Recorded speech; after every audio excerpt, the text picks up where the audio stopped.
Pledge allegiance to the flag of the United States of America, to the republic for which it stands, one nation, under God, indivisible, with liberty and justice for all. Roll call. Chairman Warner. Here. Grady. Here. Mr. Holmes. Here. Mr. Miller. Here. Mr. Paradise. Here. Mr. Hernandez. Public comments, I think the mayor wants to do if you will. Sure, I got a comment. How we doing today? Can I get your name and address? Where is it? I forget where that is, I'm not sure. 240 Kensington Road. Thanks, Mr. Chair. So I just wanted to throw this out to you guys, because I don't think it's on your agenda, maybe it is, I didn't think I saw it, but so last council meeting, we had a request for a public hearing or public meeting that we're doing the next meeting about the police station renovations. So the cost of the potential bonding is $6.5 million, which was kind of a shocker. Understood that costs have gone up, but the last time I tried to look back after our meeting, we were around 5 million, 5.2, which I think we were going to take, as I recall, some discussions. We're going to take some things out of the project, so it would be less than 5 million. And I think a lot of us were discussing it, and I know there was no final decision or anything, but we were talking about not bonding anything, right? Kind of phasing it in, is what the thought was. So I thought that's a lot more money, obviously, not a lot more funding, and plus bonding. So I did a little check with public building, Don Lombardo, and I guess the thing is that there's we have no real estimates of any cost at the moment, according to him, according to John. He said there's some estimates coming in later this spring, I guess. We'll actually have some kind of numbers, according to Don. And that's what he told me, but so I'm just a little concerned about that much funding, which is certainly much more than we had hoped for. And I don't know, I wouldn't know if I'd want to bond.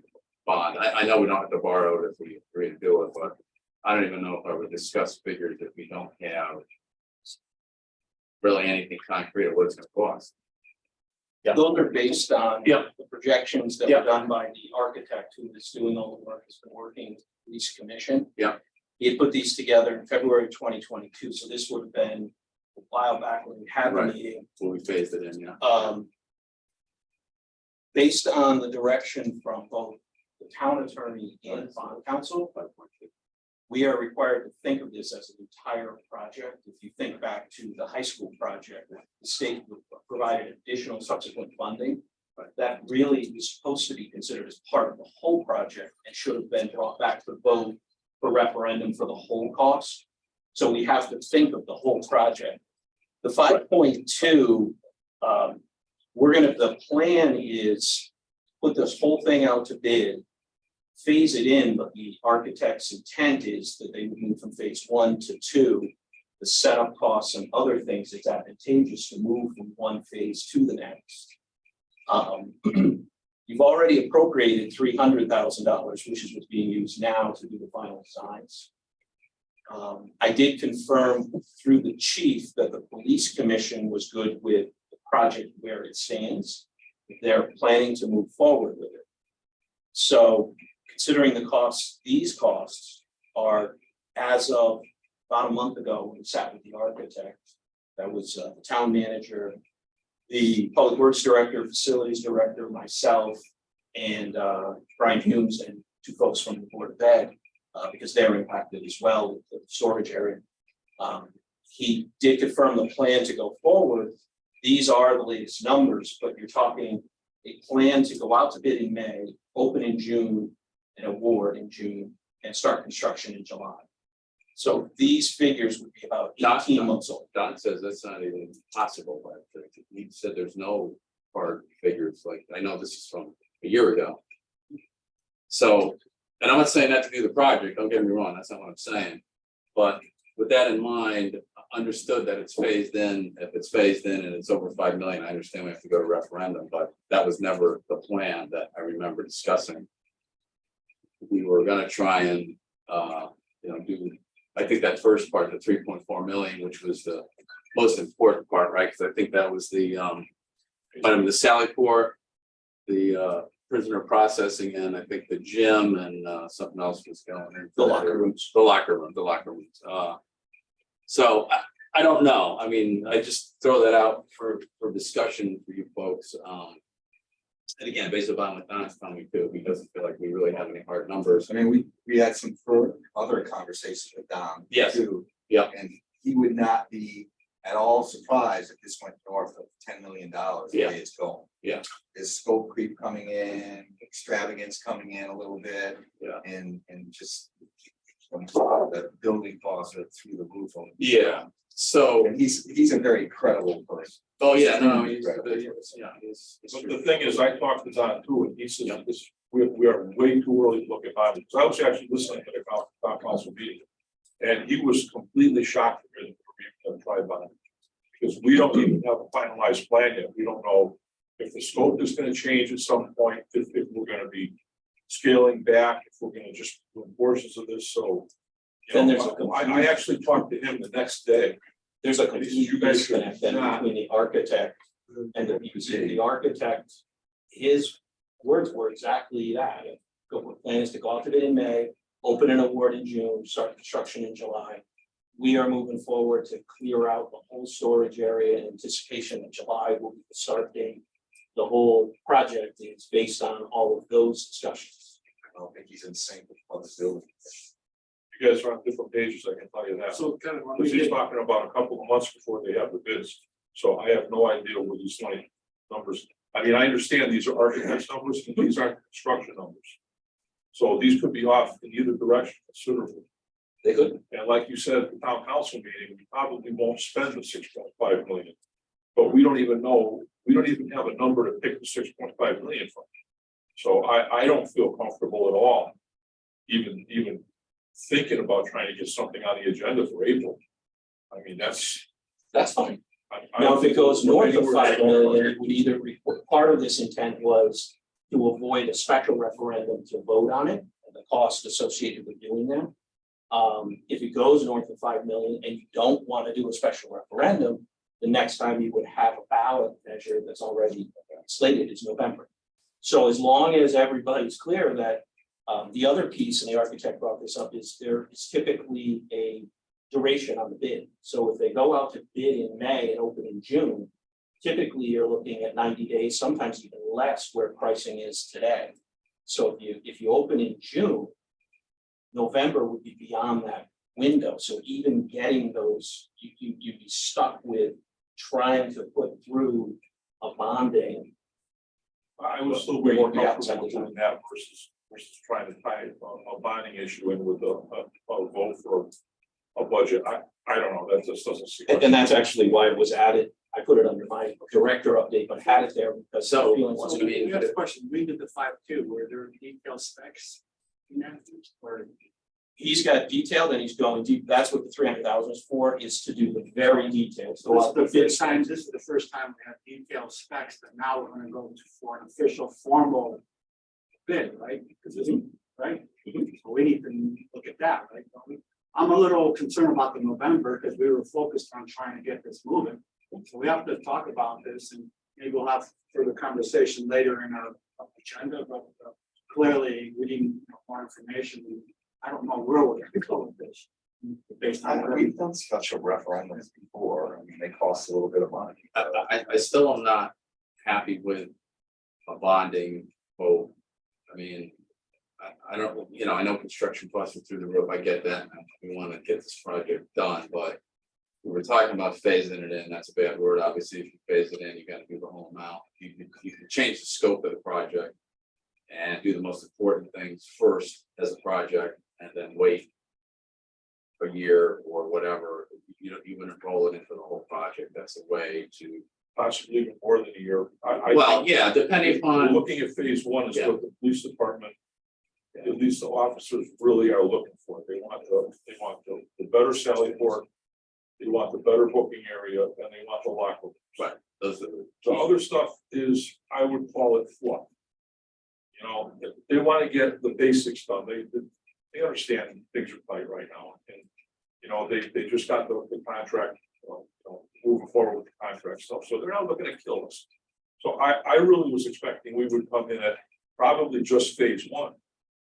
And even if you had the 30% phase one that you were talking about in the town council meeting, you're coming in at under the $5 million. And I would prefer trying to pay that at pay as we go and not bond anything if you can do it. And that's perfectly fine, but again, per both bond counsel and the town attorney, if you change the project and say we're only doing not a phase one, but that is the project, then you do it. But if there's a phasing, the whole thing needs to be covered.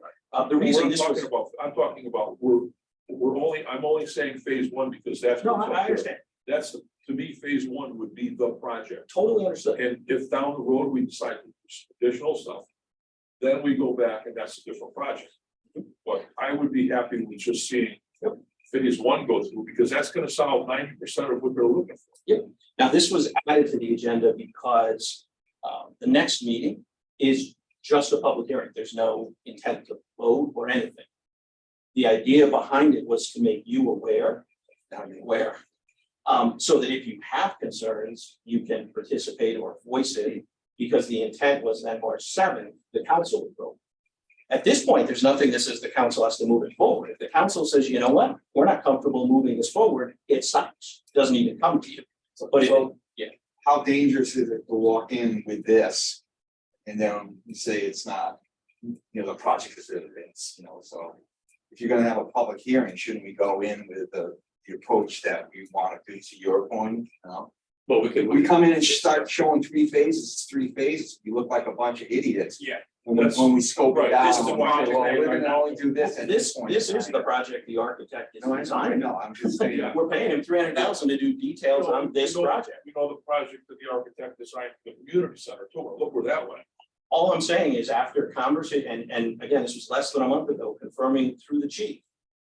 We're going forward, the police commission's good, they've nodded, they're good with this project, and he said, yes, they're not looking to make changes for this.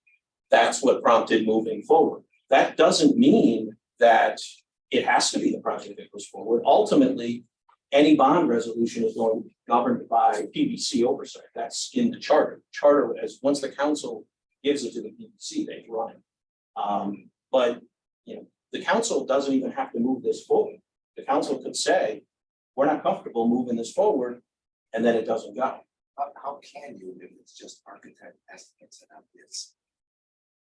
I couldn't be comfortable, there's no way I do that in my job, let's put it that way. The problem with it is, based on the timeline that they were looking to move forward, you can't open bids in June, start construction in July, unless you have funding. So if this gets tabled, there would be no way to award the bid in June because there would be no money appropriated. I understand. So I would still feel more comfortable with doing a separate. Yeah. Just this way people can look at the whole, all they're focused on is the one project that we're looking, if we even need to bond this. Because we don't even know what the numbers are yet. But I would be much more comfortable going to the public and saying, we want you to decide on just this one project. Let's not mix it up with elections in November and budget votes in April. There's enough to absorb. Let's just, if it's gonna be $5,000 for a special referendum, we're talking about spending billions of dollars. I mean, that's up to you guys. Yeah. It's on here to That's just alert my you, feeling. that this was brought up at the council meeting, and if you had a viewpoint, the hearing is there. And then the 7th would be the opportunity. The council could say at that meeting, we're not comfortable moving it forward. And then it stops.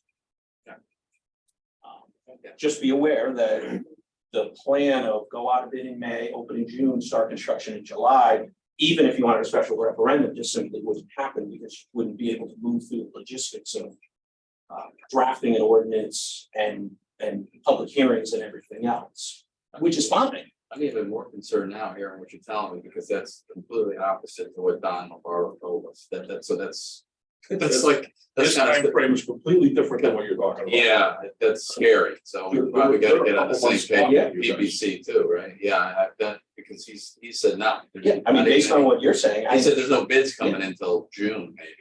I mean, that's kind of. well, that's what they're saying, so go out to bid in May, Yeah, bids come in June, yeah, bids come in and award in June, construction in July. He was basically saying, it's like. Yeah. We shouldn't even be talking money because it's so unclear at this point in time that throwing a number out there is ludicrous, the number's ludicrous. That's what he said.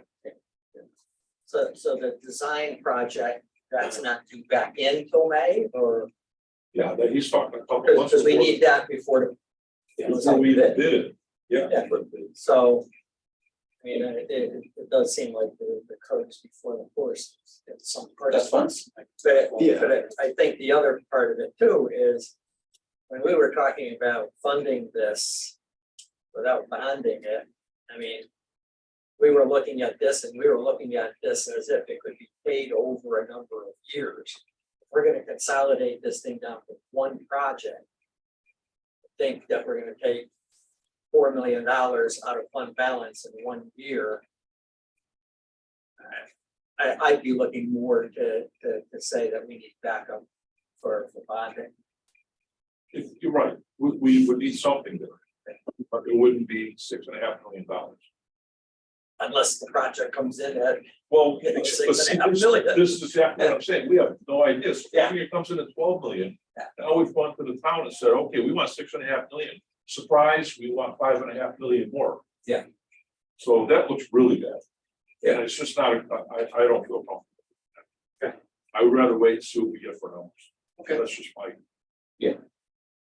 All right, thank you. yeah, thanks for talking about that. Thanks, Kevin. And we have our hearing anyway, our public meeting. Yeah. is that just to solicit comments on whether we want the project, regardless of what it costs at this point? That's really for the bonding, so after we have that public meeting, in 2 weeks, we will vote on whether to bond it or not.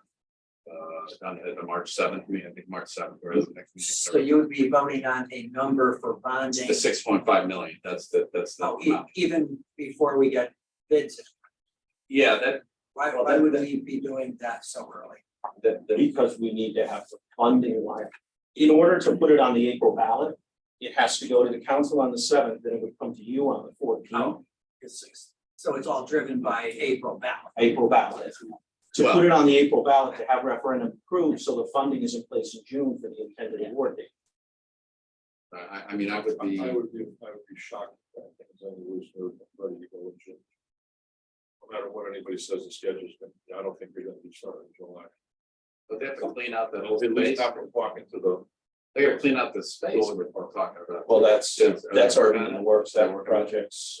You have Clean it up. money tonight, actually, Right, for We that. gotta talk about that one. so, well, so thank you for talking about it. Oh, sorry, Kevin, I didn't know, I didn't see it on the agenda, so that's why. No, that's fine. I wanted to make sure everybody was aware. Yeah, To participate. And then if you guys wanna, get a public meeting next Tuesday, right? Tuesday, I mean, so if you wanna express your opinions, council can express their opinions, of course, serve in the public. And then we can go, go from there. Thank you. Thank you. All right, next, have a motion to approve the December 13, 2022 regular meeting minutes. Motion to approve. Second, Second. discussion. All in favor? Aye. So moved. Okay, new business, that's one. Need a motion? Sure, move to appropriate $1,000 supporting arts grant, give a supporting arts grant. Give a second, Second. discussion. All in favor? Aye. That's two. Move to appropriate the fiscal year 2023 municipal revenue sharing grant, $403,000 to the buildings and renovations account, lease construction fund. Second. Discussion. Yes. I have some questions here. We have no supporting documents. We have something that says that, we guess it's gonna be about this much money. And I don't see anything, any kind of bids, any kind of estimates from this place or any other place for that matter. So I'm not all that thrilled with passing out $403,000 based on the Roche's documents, there's no supporting documents. There are actually bids, it's actually through a state contract, there are 5 different vendors, all on the same state contract. This particular vendor, we're going with Scan Optics, was selected for 2 primary reasons. They are probably the most involved in municipalities. They were the ones who carried several references, including Newington, Plymouth, several other towns. They also have a substantial contract with the state of Connecticut and are involved in scanning millions of state documents today. The second is that they were the ones, based on feedback we received, who had the best understanding of the current and, the old and the new state library retention guidelines. There are legal requirements of what documents need to be retained for how long. And they have extensive knowledge and relationships being able to do that, especially as the state is moving into the digital age and allowing for a lot more paper once scanned to be destroyed. Again, moving the project on the time frame that if we need to be out of there by July, we want to make sure it's somebody who finally can handle the capacity. Somebody who has worked with other towns, has worked with boards of ed as well as towns, because the requirements to hold information are different. So that's why they were selected. It's actually, they have state contracted rates. And then in several of the components, these guys, unlike the others on the contract, actually give a municipal discount off of that rate. So the quote we were given was using state contracted rates, adding in a $15,000 contingent because we have several million pages that are going to be scanned downstairs. So this vendor was selected, again, based on their experience, based on their capacity to handle both Board of Ed and town, the time frame and the volume, as well as their understanding of the state library and their retention requirements. So that's why they were selected. Are these active files or inactive files? I'm just curious. I guess I talk it differently because this is both Board of Ed and town. So on the town side, we have a number of project files, so accounts payable files for capital projects. There are retention requirements, and so we have to keep them for a period of time. Fortunately, like I said, the state's moving into the digital age, so we're able to digitize and then trash paper. On the Board of Ed side, there's some of that, but there's also a considerable number of active files, especially for special ed and some other student-related files that are referenced. So they need to be able to access those files. So we refer to it as the storage area, but the board, I would say more so than the town, but the board references those files almost daily to some capacity, not all of them, but some of them continue. Well, that was part of my second part of the question. This building's been here since 1974. Are we gonna digitize records that are from when I graduated high school? No. Because I mean, I'm thinking $403,000 is a lot of digitization. It varies. So some of these records, for example, student records, some of them are retained for periods of time after the student graduates. Some of them are just required to be retained. On the town side, we actually just went through, I can tell you there's about 50 boxes just from finance alone that we've said we're not required to keep once the state library gives us permission, and we're not going to digitize. So if you get back into the 90s, we've got an old system. They were retained when the accounting system changed, and basically the fear of not having the records, that fear goes away year by year because it just gets so far removed from when you might be requesting information. So much of those are going to be removed. But you're dealing with across all departments: finance, town clerk, DNA, you have HR, payroll, workers' comp. We also have planning and zoning. You have large maps. So the idea is to try to get a lot of these digitized, one for reference for staff, but also many of them will be available to the public. For example, the assessor is planning to do 3 years worth of, or 3 cycles worth of property cards from the rebound. You have a lot of people who have a lot of requests for what is happening with my property. You're moving from another town or even another state. To be able to understand what's happening with the property, to be able to access that online is huge for people. And they could come in here, but they don't have to. So we're trying to move forward in the digital age as well. So are we keeping servers here or is Scan Optics in charge of storing all the servers? Scan Optics will scan the items, and we are planning to use a Dropbox service, cloud-based, using Dropbox. We currently have a number of files, town clerk and finance especially, have been using Laserfish, which is a great service. Dropbox, quite frankly, is less expensive. Currently, their offering is unlimited capacity. And so we're looking at licenses, which would also avail us of opportunities. This may appeal to Jerry, those retired, being able to give guest access and read only for the auditors. So instead of having to come in or ask us to scan journal entries and invoices, they would all be online. Our intent, once this is completed, is to institutionalize the scanning. So that as we're paying invoices, as we're processing journal entries, we're scanning and putting it in there in real time. It's searchable, limited. That's, well, we're not taking that to the bank, but right now, that's what they're saying is unlimited. Is there really a software component here that we already have, or is there additional stuff that comes later on? That storage is like, from a Dropbox perspective, that's an ongoing, is an annual expense, is that identified here? $30 per user per month, per license per month, sorry, not user, per license per month. So there's a upcoming increase somewhere in the budget. There would be, yeah, What are there other little pieces to that also, I guess? not Not at that this it point. matters a lot to this, but just kind of what's coming down the road. Oh, yeah, we imaged all this stuff and now we need $250,000 a year to manage it. Not at this point, and we did confirm with them that the new multifunctional devices that we have, which include not just copying and printing, but also scanning, that we are able to scan in and bring the files up in a format. They actually are going to be able to put a mailbox on there that would allow us to drop things directly into Dropbox as we scan right out of the But machine. for using these systems that you're talking about, this stuff all has to be indexed.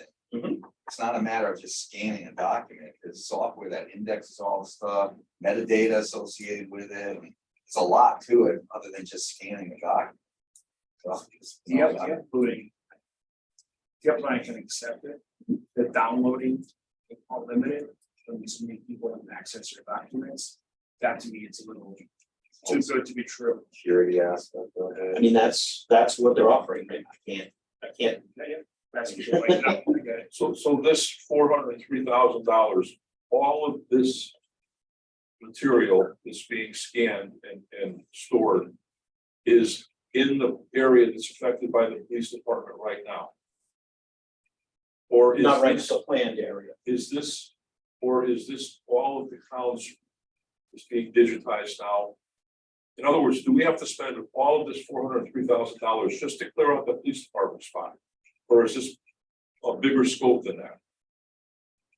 Because you were talking about finance records, and then you're talking about tax department records. All that stuff is stored in that spot right now that they need for the police department. Those items are not. There are town records that are, and they are payroll, workers' comp, HR that cannot be digitized and destroyed. So we're moving the finance assessor, those items, we're digitizing those, so we can take the items that are in the, it's called the Board of Ed storage, but there's actually cages that are town operations to move those out. So they're not directly, in other words, finance stuff could sit where it is, but we have to find a home for workers' comp, HR, and everything. So it makes sense to take things like journal entries, accounts payable, invoices, and digitize those, and then move into that space where they are, the HR, the payroll, workers' comp, social services that we have to retain. So that's why you're hearing They some just of have those to be departments. retained on town property. In other words, they could be stored at any one of the other town buildings, because it's not something that's accessed every day. The ones I'm talking about are accessed, a 5-year-old accounts payable file is not accessed during the, Right. but things like HR, workers' comp, those are accessed, and they're accessed intermittently. I can't tell you exactly when a workers' comp issue might arise.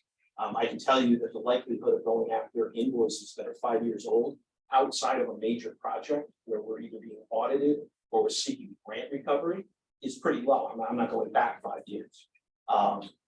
But being able to digitize that, it is a huge advantage to the town because that will permanently get rid of those records rather than storing it.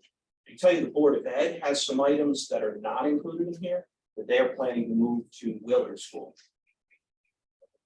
And I will give you the preview that next council meeting, we're coming back looking to transfer existing funds to accommodate Board of Ed storage for things that they have to keep on site. So there's an additional amount on top of this. This is the scanning project, but there is an additional part for some items that are going to be, they intend to keep on site or to move to the Willard basement because they're things that they have to retain. They involve IT, they involve some special ed and other things that we retain. So is this project only happening because of the fact that we want that space? This project has been on the agenda for several years to be done, but it's prompted right now because we have to clear out the space. So you've been trying to get things scanned before? I would say very early in the project, the desire and some investigations nowhere near to this level. This was prompted because we need to be out of there. And the direction we had was you got to be out of there about the lot. And I just wanted to make sure I heard you right, that currently and going forward, you are scanning. The plan is to go forward, once this is set up and the indexing is all in place, then we will be scanning. So it'll be everything current and go forward. Okay. This is the intent of this would actually change the whole process flow of finance and how we work. It would change the process flow of several areas. And this has already been through the council? Yes. It actually was because it was a non-budget appropriation, it actually had a town meeting and council last time. Is this a typical use for this type of grant? You just kind of target. This, it is to be done. There are a number of districts who have used Scan Optics and Even because that. this was unexpected. We were told not to budget it. It came in, so it was completely unexpected from the state. Pleasantly, but unexpected. Let's have a vote. Those in favor? I just one last comment. I still will come back to it a little bit though. I understand the need. I see the need. I've done some things with other towns and we are way behind. You know, the stuff you can get on some town websites is phenomenal. You don't have to come here, like you say. You can get a bulk But of we are stuff. admittedly way behind. Right. I'm just a little bit concerned about, you know, the other two pieces and whether they're thought out and whatever and what the workflows and things like that. The other is the software. And that might potentially dwarf this, but it doesn't mean you still don't have to do this, but it would have been nice to have the whole picture, like here's a plan, here's how we're gonna do this, here's the next generation information coming out of town hall. You're kind of doing it piecemeal a little bit. Sometimes it costs a lot more money than you think. That's all. All right, those in favor? Aye. As much excitement as the approval of the other stuff. That was pretty much Great. Move to By the way, approve. Tim, they threw out your records when the high school, when they came out of there. I'm sure they did. There was no paper in that back. Sure they did. I tried doing it myself. It was separate. It's myself. Yeah, the quill pens back then. And move All to, different kind of digitized. Move to approve a transfer $12,000 from the VNA pension account to the VNA computer equipment account, both in the general fund, for the purchase of computers, tablets, and associated software and equipment for VNA staff. second, Second. discussion? Okay, let's do this one too. So they're transferring $12,000 and they're showing $10,000 in expenses. Where's the other couple $1,000 just kind of. I'm not sure. Oh. $345 is what their expense is gonna be for the computers and the system and everything else, and they're transferring 12,000. But I'm not seeing something.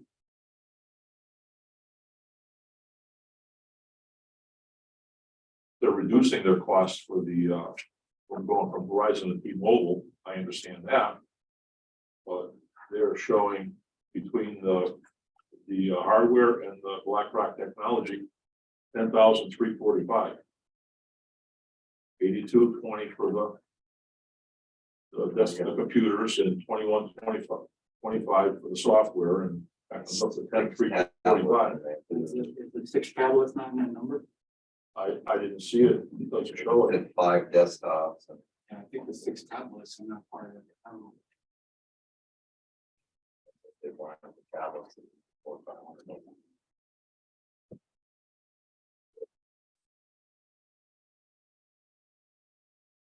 Yeah, I just don't see it in there, so that's why. I was Yeah, it's the questioning it. addition of the tablets would be for your, they're your per diem staff.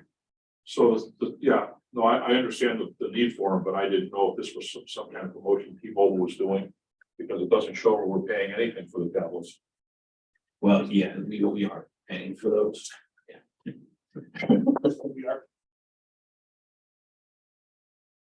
Can't even get started. So, yeah, I know, I'm with you, Jerry. 1,000.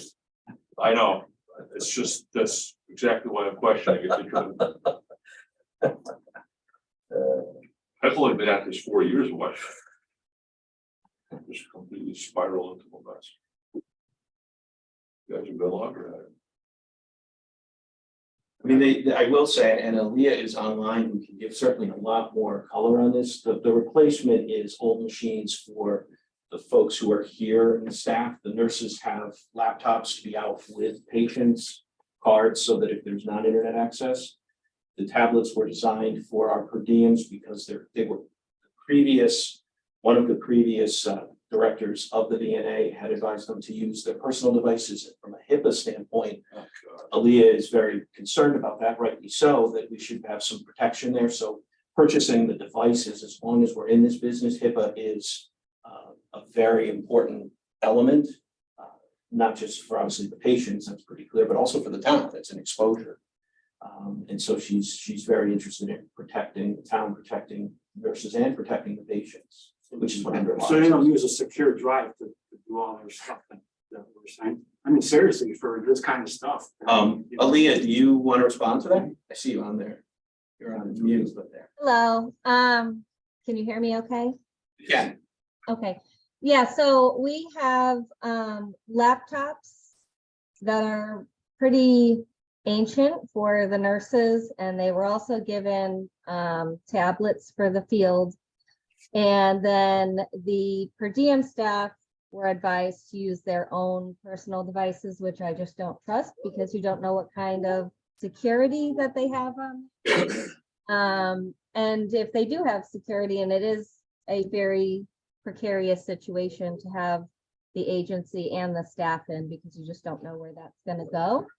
And we're advised by IT to replace all 5 of the desktops because we've been having intermittent issues with them, and they were very old also. We decided on the $12,000 transfer just to have some in there if one of those older laptops that the nurses have does need to be replaced. But, you know, I'm not sure if you agree with that plan.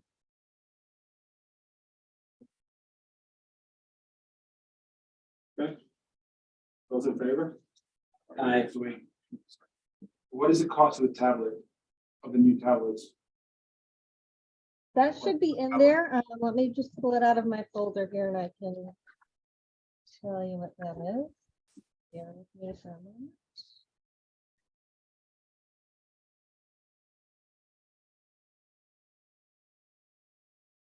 Total equipment charge for the tablets is $4,014. Is it a specific, is it the newest ones, I presume? They are a Samsung Galaxy Tab S7. Okay. They do have a larger screen, which does make the price go up a little bit. It's a 12-inch screen just because the documentation does have several questions on the pages and it needs to be legible. So the larger screen was necessary to be optimally functional. So Aaliyah, is that in the 8,200? So we have We'll just pull them all up here. The 8220 is just for the desktop computers. Then we have 12,125. So you're well over 12, you're over 12. Yeah, we're gonna be over, actually, that's right, because we have some money in that account already. So no, we are over, actually, not under. We have a Alright. little left in there to cover the laptop costs if that was needed, that's right. So presuming that the Androids, these new tablets, the Galaxies have been cleared by IT to work with the new computers and everything in terms of software, like Microsoft Word, Excel, and so on and so forth. Yeah, I've been in contact with Brian and IT planning this out with him. Well, it's down to only a $600 discrepancy now, so I guess I'll have to smile at that. Well, the 12,000, No, they're 21, 25. For the 8,200, 8,220, 4014, 2125. Correct. for the end for. It said there's money in the account. the 12,000 is the transfer. There's, It's not the full cost. No, 12,000 is not the cost. They have money in the account. There's money in the computer account. We had an employee who left, and inside of 5 years, because she wasn't vested, she defaulted, and so the 12,000 was returned back as town match. And what the VNA is looking to do is take that plus money in the computer account to make the purchase. So the motion was really about supporting what the money would go towards, but it's not designed to be the full cost. Well, discrepancy was, I heard 1,014, not 4,014. Yeah. So that's just my area rule. Yep. Thank you for clarifying, Kevin. I'm thinking, what did they got? So Amazon fixed. All right, those in favor? Aye. Aye. Thanks, Aaliyah. Thank you. Thank you. Have a good night. So, next item 4, Jerry's gonna give us a little, walk Brief. on. Brief. Walkthrough on the HCA report. A while back now, Kevin, Sal, myself, I think Tim, you were on the call too. Were you on that one? With the auditors? I think that was last year. Oh, that was So it was last last year, no, Okay. this year I missed it. So, we had a call with the auditors to go over their annual financial reports. I don't really, I want to make a few comments and then let Kevin make comments, but he has to deal with these people. And I know how difficult that can be, having been there in my former life, on the other side of the wall. The auditors came in and did compliance audits for our federal grants and our state grants. They issued reports on those. If you want to get an idea of what we spent, just remember these are expenditures that show up in these reports by program. This is a good place to go and look at it and identify the difference between state money and federal money. They use this report also to communicate any significant deficiencies, material weaknesses, compliance issues, things like that. They reported none as it related to our grant, which is what we're looking for.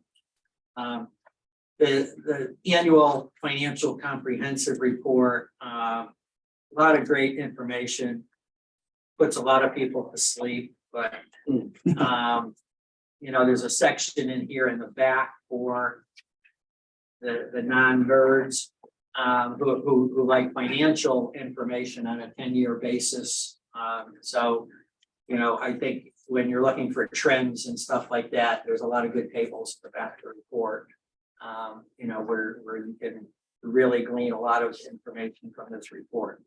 Again, on the financial statements, they gave us an unqualified opinion, which basically means that our financial statements are good, they're presented fairly.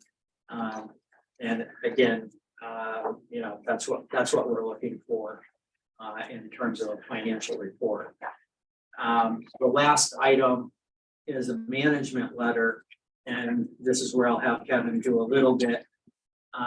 Even though we didn't have any things that rise to the level of significant deficiencies or material weaknesses, they do make recommendations to improve the management of town records, town and board of ed and water and sewer. So Kevin, I'm just gonna let you walk through those and, you know, in my mind, most of these things are pretty standard housekeeping things that can be cleaned up kind of easily. You know, some of them have been here for more than 1 year, but some of these things take a while to fix, like the capital asset accounting stuff. And that's the type of thing you might see in many of the towns as you go through Connecticut. But I'll let you go through the couple recommendations. And I think the thing I would be looking for from here is to maybe in a couple months get an update from both you and the Board of Ed on the status of corrective action as far as, you know, where we stand with these things. So do you want to say anything right now? Okay. So kind of walking through the town, capital assets, there were 2 items. One is water and sewer. When that was brought on to the current accounting system, it was brought on at a very high level. So for example, there might be a line called hydrants. We obviously have a lot of hydrants in town. It makes it very difficult when the assets are on and off to be able to add or delete as we move through it.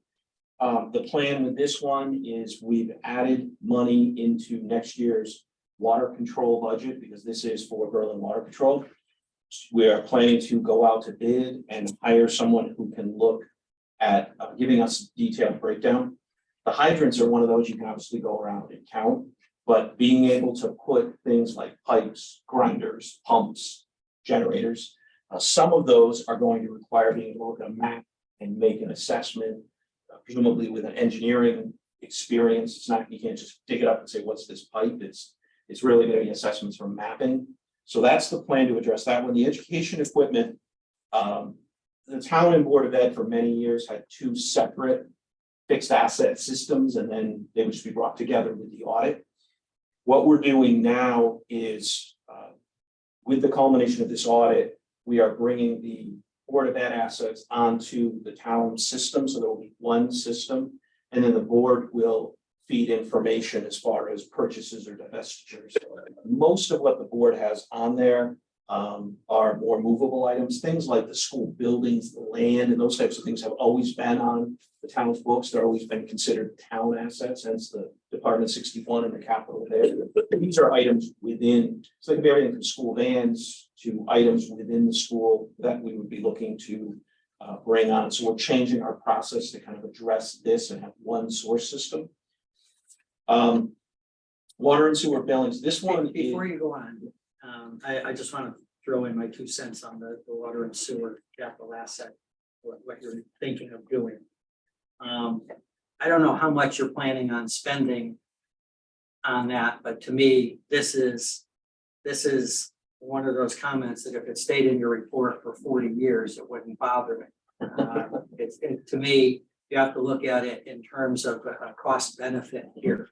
There's almost no benefit to be gotten other than them not having to type this into your next report. So to me, I wouldn't even go out and spend any money on it. If you couldn't do it in-house, I wouldn't spend the money.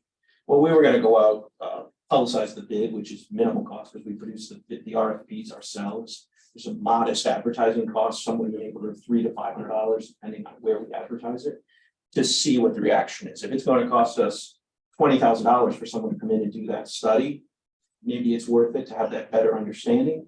If it's going to cost us $100,000, skip it. I can't imagine getting $20,000 worth of value out of what you're gonna learn. I'm just, you know, my opinion, this is the kind of comment auditors have to put in when you don't have a certain type of record. And they'll stay in your report forever. And it never affects your opinion. It'll never affect your financial statements. Well, we'll make that assessment. Yeah.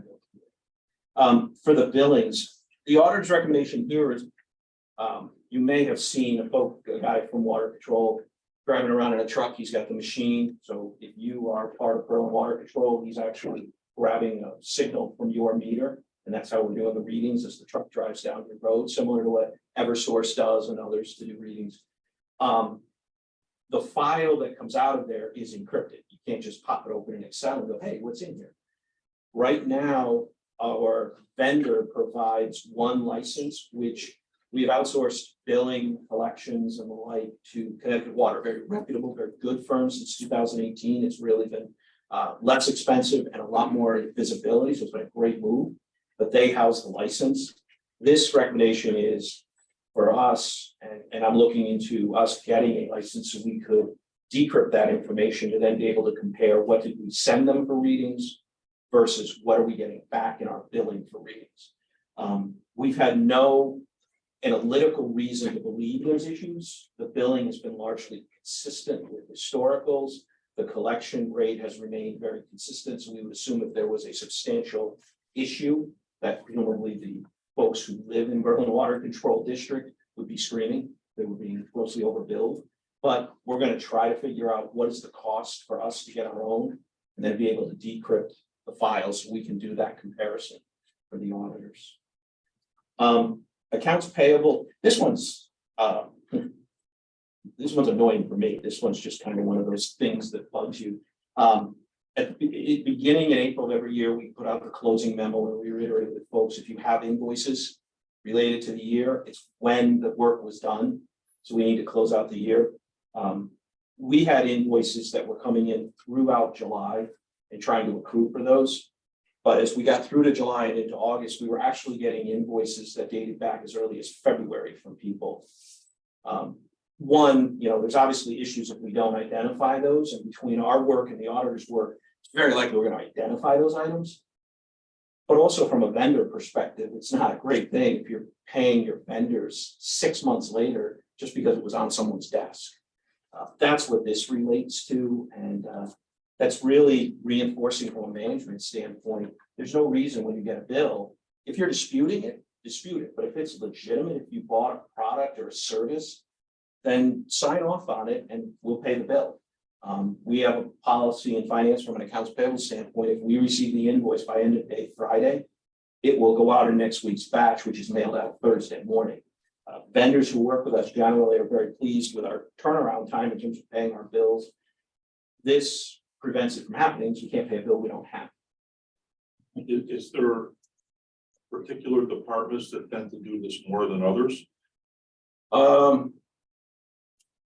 This year was particularly bad. And interestingly, the assistant finance director on our team has been here over 30 years. And that was actually her comment. She's like, this is one of the worst I've seen where people just didn't seem to care. I wouldn't say there's one in particular. There's a couple where it's particular. Town manager problem to me. I think we need to reinforce and really deal with it. Yeah. There's a couple departments that are more concerning, not because they're necessarily more of a volume, but because their invoices are much higher. Yeah. So, if you're missing a $500 invoice to Staples or a $100 invoice to Staples, that's a very different conversation than a $50,000 invoice to refuse disposal company or the water company where we purchased our water. Like those are big items. You want to remain on good terms and be a reliable vendor. So that's where it becomes, I think, even really this year was more concerning because there were some very large ticket items coming in late in July and into August. And there's no excuse for that. So I'll put I don't mean to put you on the spot for Board of Ed stuff here. I could talk about the Board of Ed stuff if you'd rather. You're welcome to. I mean, in looking, because I know it's not your problem. You gotta know, your own stuff. But I just want to put some perspective on it. The next couple of pages are the Board of Education. The first one deals with their record keeping. And they're noting how revenues are recorded in the cafeteria fund and in the educational grants fund. And again, these are not serious things. These are very common things for this type of, especially the cafeteria fund. I wouldn't get overly concerned about, this type of a recommendation. I think they will, they have a recommendation here. I think our follow-up would be ask the Board of Ed, what are you actually going to do? The one that could end up being a problem is student activities. Sometimes you read in the paper, student activity funds going south. Hartford has a problem right now of some significant size. So anytime I see student activity funds with lack of documentation, we want to make sure that they improve that. So I would be looking for them to, tell us that, that is the case. I'll get in touch with them down there to get them to provide us with something in writing as far as what they're going to do with these things. And then I guess they had, is that a repeat here? I think the last page, page 3, oh, that's another page 3, okay. And then the recommend, yeah, the last thing is the follow-up, so they also talked about what you did correct. And it's good because we can see here that, the recommendations aren't just falling on deaf ears with Kevin and the Board of Education, they're actually doing something about it, so. That's always a good thing. Well, that's it. Questions? I just, Jerry, I mean, I know it's a small thing, like you said, with the cafeteria, but Yeah. the recommendations to just close out the system daily on sales. That's not brain surgery, that's basic. Yeah. Yeah. It can't be that hard to tell the people to do their jobs. Yeah, well, see, if you read it, what they're really saying is right now the records are based on. They wait till they get a bank statement and they see what was deposited and then they record that in the accounting records as revenue. That's not. So that's backwards, it's not, it should be get the register reports. The bank statement is to back up what you've already done, Exactly. so that's. So, and their operation here, I haven't spent any time, with them lately. But it's fairly easy to do, to do it the right way. Yeah, it seems like a small thing to expect. Them to do, Okay. Well, I mean, overall, we have a good sound. Oh, yeah. System, Kevin and his team have done a great job. Board of Education is doing a good job with respect to the financial, information. So it's really, these things happen and you're gonna find discrepancies. I gotta tell the one in the cafeteria actually was kind of, she kind of said, this should have been, done already. Yeah. So Balancing a checkbook, basically. And I think that one goes back to the prior year. Okay. Thank you, Jerry. All right, finance status update. I'll just hit a couple of things and then leave it open to questions. So first thing I'm going to say is the current tax revenue is substantially above prior year as far as a percent of budget. A good portion of that you can attribute to timing that we received money a little bit earlier.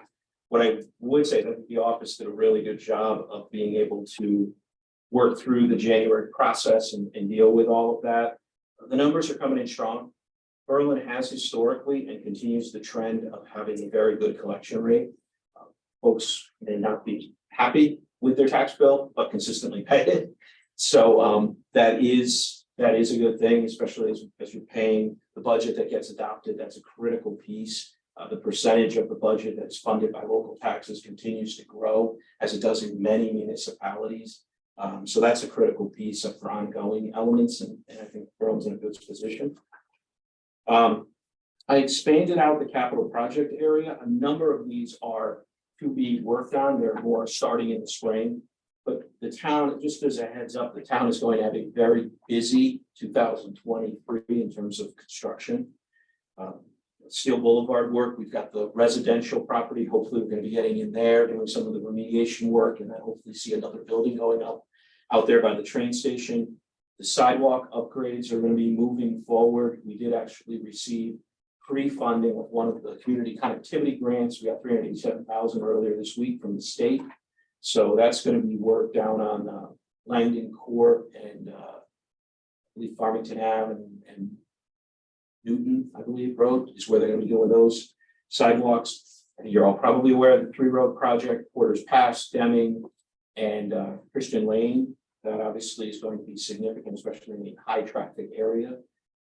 The from an athletic standpoint, Percival Soccer Field is going to be coming to the council to award that the next meeting. So that will be kicking off in the spring. Hopefully we're going to get that field upgraded. The Scalise scoreboard fiber project is moving forward. There's a frame up there, and a scoreboard, I believe, is gonna be coming in March. And along those lines, of going out to bid for the Skybridge Field and converting that into turf. Hopefully starting that project June, right after school ends, with a anticipated end date by November. Hopefully sooner, but at least by November, so I know that was a long overdue and desired project. The HVAC upgrades at Willard are gonna be moving forward this year. We're supposed to find out in the next couple of weeks if the town received either of the schools, Hubbard or Griswold, received any of the HVAC state grant monies. Hopefully we'll get that information soon and then move forward there. Then we talked about police station renovation, see where that goes for this year, but there's a lot of projects here on the horizon. So it's gonna be a busy year. But good news. And then the only other piece, it is not the most significant, but I do want to call out because the trend has not moved this way. I don't typically draw attention, but I will to the VNA page. We'll say that after the first 2 months of this fiscal year, we have seen every month grow year over year. And year to date at 384,000 is finally, after 3 years of steady declines in revenue year to date. We are seeing an uptick. Year to date last year was just shy of 340,000. We're just north of 384,000. Again, it's not, certainly not the end of the line. Nobody's calling it. Excuse me, nobody's saying that we're done by any means, but at least there is some positive momentum moving. I know Aaliyah jumped off, but she's really done a good job of trying to get her arms around what is the cost of various elements and not trying very hard not to take on any business that is detracting from value and then actively pursuing those that will add value. Unfortunately, when you're in the, again, it's a 3-year decline, aided of course by COVID, but 3-year decline, it's hard to turn that around, but we are seeing, now that's 5 straight months where year over year, the revenue is up. Hope I'm not jinxing it. We're gonna see something bad in February, but it is at least some positive momentum. Yeah, not the end of the line, but something to at least be positive. On DNA itself, she did a presentation in December. And then as part of her presentation, she put plans or goals or whatever. I think what I'd like to see, at least on a quarterly basis, how well is she doing against those plans and goals? The other thing is, these are just revenue, when they did that study, there was a lot of metrics that they included in that study. What metrics are they using beyond the revenue metrics that tries to see how are they getting better? I mean, are they improving on efficiencies or whatever? That's just something, well, I think at minimum, I want a quarterly report that tells us, and then she could present that quarterly report to us. And I presume these January are from December because the new rules for Medicare went effective in January. So I think they'll be reflected in February. Just trying to look at something positive. No, I'm not. So many years of negative, there is something positive here. Thank you. Why are you doing that? Well, just, Oh, okay. although it may be positive over last year, it's not positive over 3 years ago, 4 years ago. We still get to my pet peeve. And it's only 43% of, How much, revenue may be up, but cost could be up greater than, and it's actually, if it used to cost $1.05 to make $1, maybe it's costing $1.10 to make. That's the number you need to see whether you're trending appropriately. And The revenue doesn't mean a thing. Well, in and by itself. Costs may be the same, but now the revenue will be less. Well, we do look at monthly P&Ls and they are trending favorable versus the prior year at the same period of time. It's like I said, nobody's declaring victory, nobody's saying this is the end of the line, but after so much time of seeing negatives and declines and everything, it's nice to see something. Can you add a sheet also that says how many patients are from Rome versus outside of Rome? Yeah, that'd be great. And the revenue And associated. the revenue associated with it, yeah. Positive or negative. so the revenue number through 7 months of the year, we've achieved 43% of the budget. And on the expenditure side, we've used 59% of the budget. I mean, if you project the revenue for the years, Like 660,000 Yeah, compared to and a we budget of 900,000. So I don't think, but I think we were going up, remember, you were not But achieving our budget. yeah, I don't think we're planning on the January Medicare rules changing. And I think the numbers may be worse. It's starting to show a little bit already. Well, it seems to me, you know, if Medicare rule changes didn't just pop up. They usually have like a year or more of implementation time, so whoever put the budget together should have known about it. And they put their revenue estimates together. Can you give anything positive? Well, after that last meeting, No, I was very positive. We don't know. We don't know. You know, you can't put that one number in a vacuum. So anyway, I don't know if there's any other questions. That was just, I wanted to cover those. We talked about the police station bonding. I'm assuming nobody else talked more about that. The grand list update, I want to let you guys know, obviously this will be part of the presentation on the first. But based on the new grand list number, the budgeted grand list number would be $2,869,275,350. So this page that you have in here, I wanted to provide it now, it'll be in the documents. It wouldn't be appropriate to go through the budget presentation and use 3431.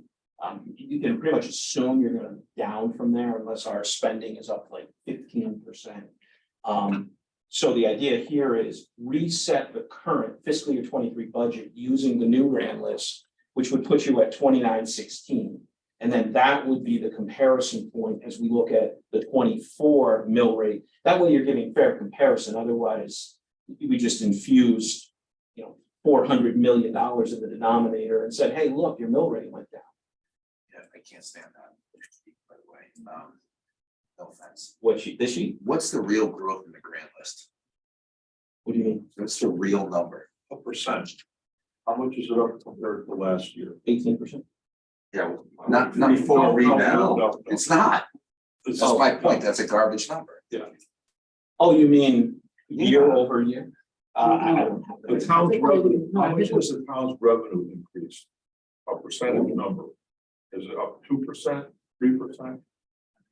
No, I think what he's saying is you're comparing the FY 23 grand list, right? And then you're updating it for the rebound, right? Mhm.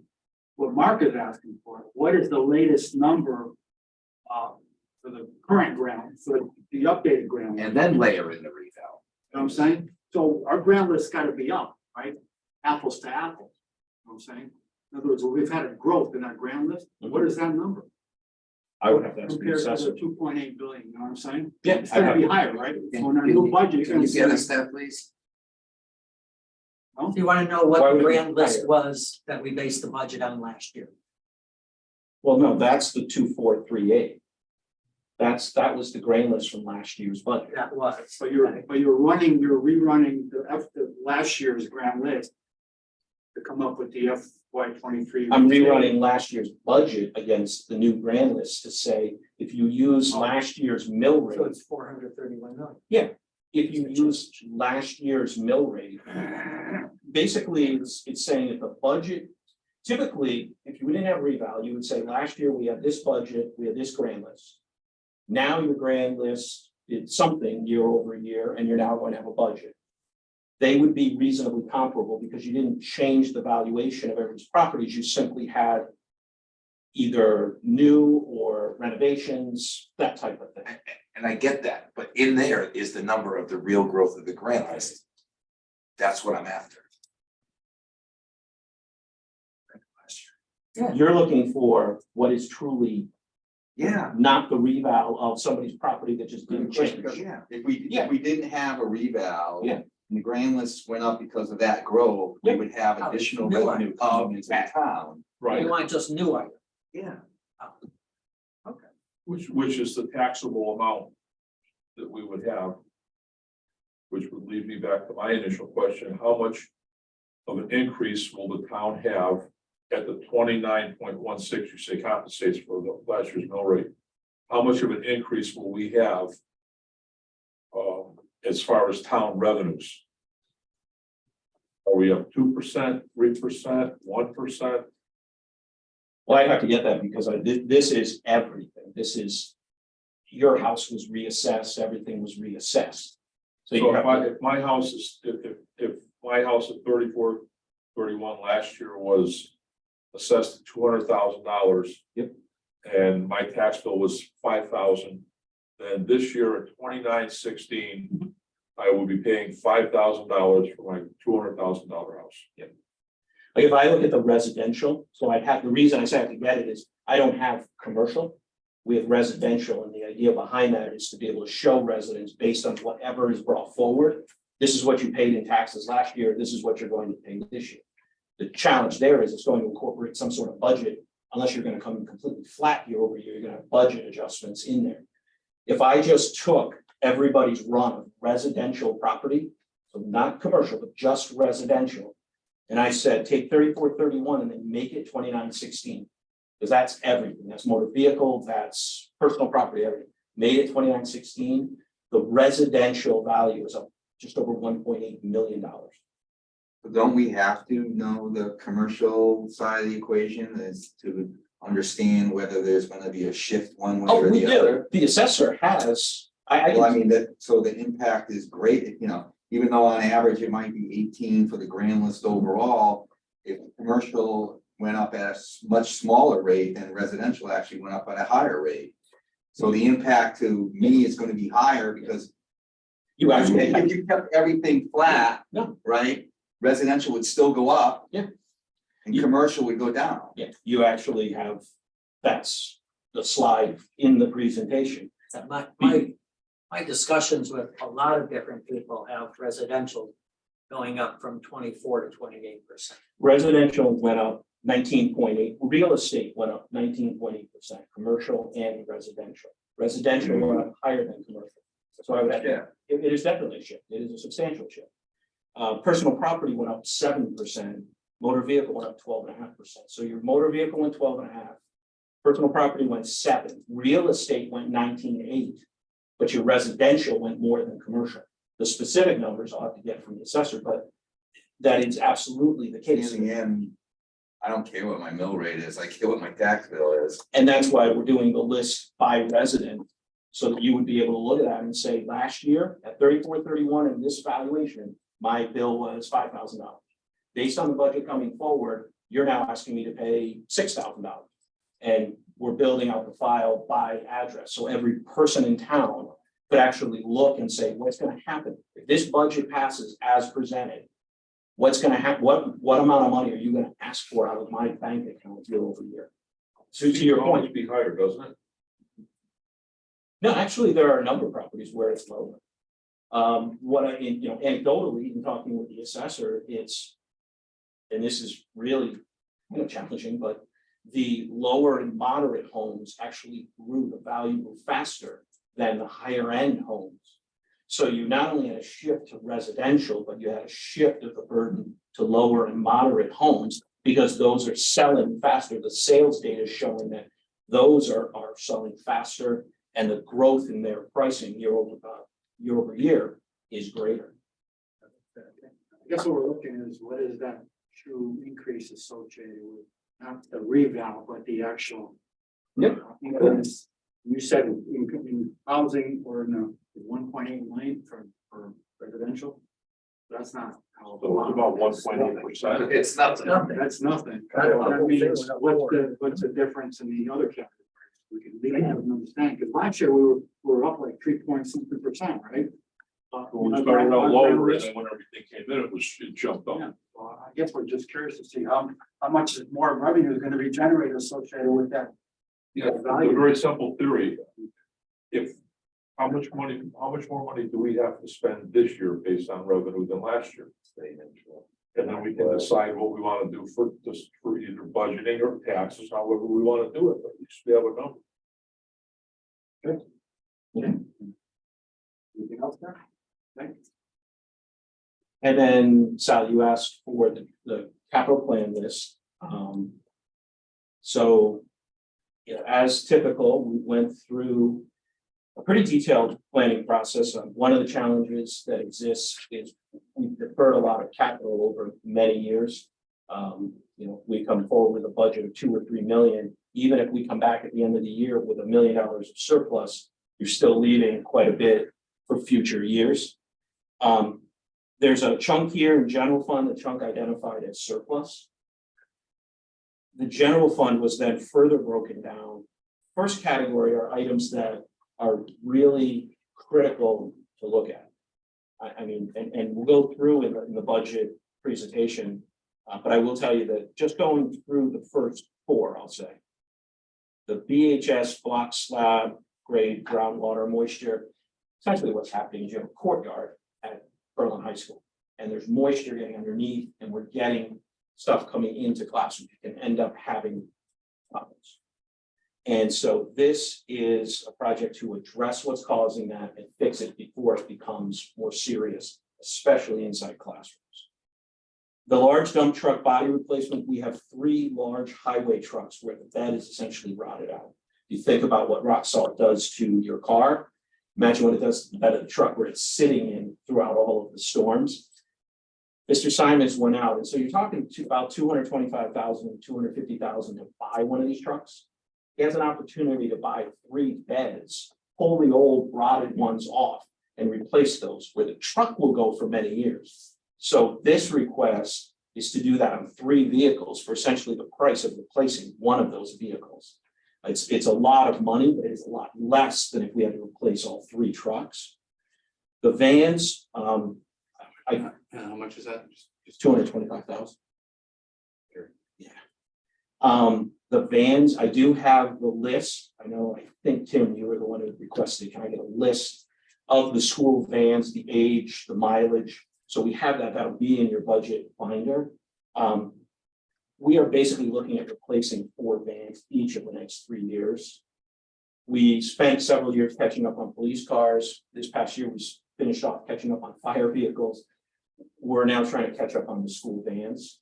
They took a few off at the beginning of the school year, so we're just trying to keep pace with that. And then the third one is camera upgrades for the district. This is something that we'll probably think about every single year because you've got cameras that were put on at the high school renovation. You've got cameras at some of the other schools, and consistency, so they're in the same model, they're in the same ability to interact and communicate across various schools. Those are 4. The rest of them are very important. For those who use or enjoy the basketball, tennis courts at the high school, that was a great ad that the town had. Every 7 years, we have to resurface them to remain with our warranty. So this is money requested to keep the warranty up. They're used heavily when the weather is nice. It's a great thing for the community, but we need to maintain it. The bridges at the golf course, we really need to replace those. This has been on the docket and looked at for the past few years. These are ones where we estimate that it's going to cost, there's 7 of them. So we're probably looking at about $350,000 total for all 7 of them. We put $50,000 aside of surplus last year. We're trying to come back and keep doing that out of safety.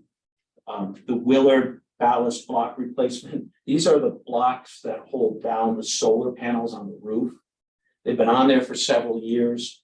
They need to start replacing them. If they start to break down, you have risk of the solar panel, worst case scenario, blowing off the roof. Not good at all. And then you've got a highway pickup truck and the police modems and related hardware. The modems are the communication device between the dispatch and being able to communicate with the cars and other items. So those were the kind of highest high priorities. And then working down through police vehicles, the doors and hardware BHS is basically to allow for wheelchair access into the entrance of the high school so that both doors can open. The town clerk, assessor, vault office renovations. Town clerk has vital records. They need to be accessible to the public. And she's simply running out of space. There's just a lot of records. And so this is trying to figure out how to redesign this wing of the building to accommodate that in a way that's affordable. Little People's Playground, it really is in shape that needs to be replaced, the safety. On property? All right, so counterpoint. Playgrounds like Griswold, for example, in the back. are in the worst possible shape with hundreds of kids use it every single day. Why is that a priority?